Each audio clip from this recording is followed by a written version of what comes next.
Masechet Shabbat résumé du Dav Tzadikret.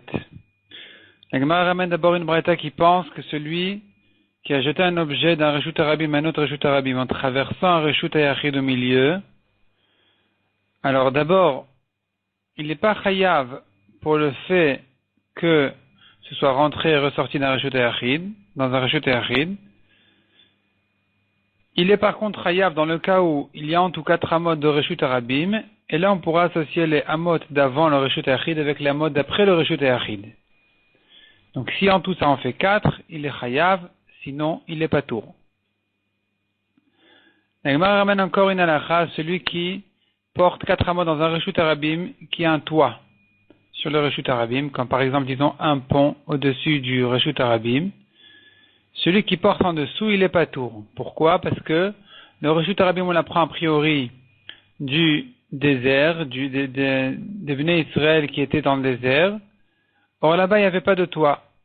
Donc s'il y a un toit, ça ne ressemble pas au cas de Reshut Harabim du désert, et donc c'est pas un Reshut Harabim pour lequel on est chayav. La Gemara demande que on a une halakha qui dit que les agalot, les charrettes que les lévim avaient pour porter les krashim, sous les charrettes, entre les charrettes et sur les côtés des charrettes, ça s'appelait un Reshut Harabim. Or, sous les charrettes, c'était couvert par les krashim du Mishkan, les poutres du Mishkan, les murs du Mishkan. Et donc, si c'était couvert, comment est-ce qu'on peut dire que c'est un Reshut Harabim sur lequel on est chayav? Répond la Gemara. La Gemara fait toute une longue recherche.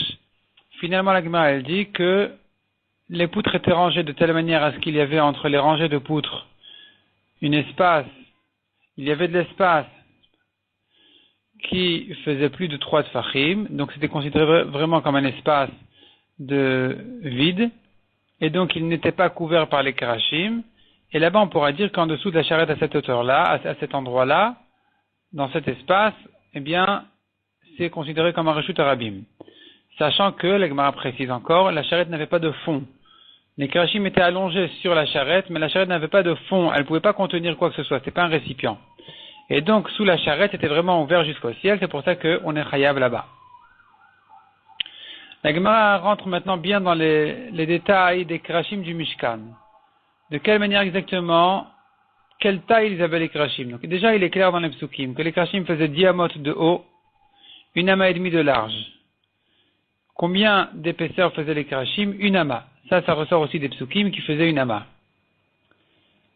Et la question qui se pose, et là c'est une discussion entre les Tanaïm, Rabbi Yehuda et Rabbi Nechemia, est-ce qu'ils faisaient 1 ama d'épaisseur depuis le bas jusqu'en haut, ou bien non, c'était que en bas, mais finalement, en haut ça allait c'était de plus en plus étroit, de plus en plus fin, jusqu'à ce que ça se terminait vraiment à l'épaisseur d'un doigt. Donc selon Rabbi Yehuda, il apprend des psukim que en haut, ça ne faisait qu'un doigt d'épaisseur. Selon Rabbi Nechemia, ça faisait 1 ama entière d'épaisseur. En haut, il apprend aussi des psukim. Après que la Gemara traite tous les psukim, qu'est-ce que chacun fait des psukim de l'autre, et quels sont ses propres psukim pour prouver son avis? La Gemara ensuite rentre dans les détails du mur de largeur du Mishkan.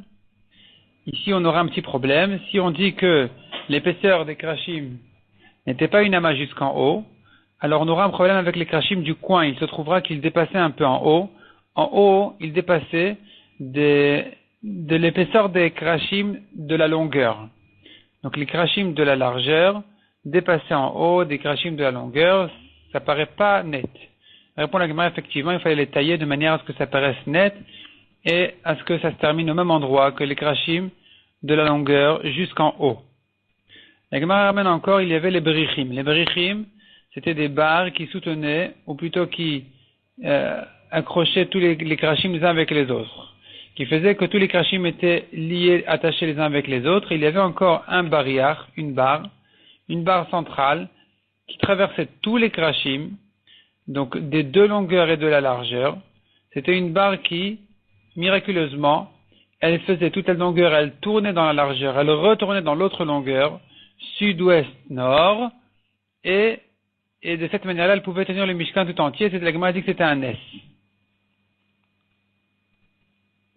La Gemara ensuite décrit qu'est-ce que couvrait les yeriot du Mishkan?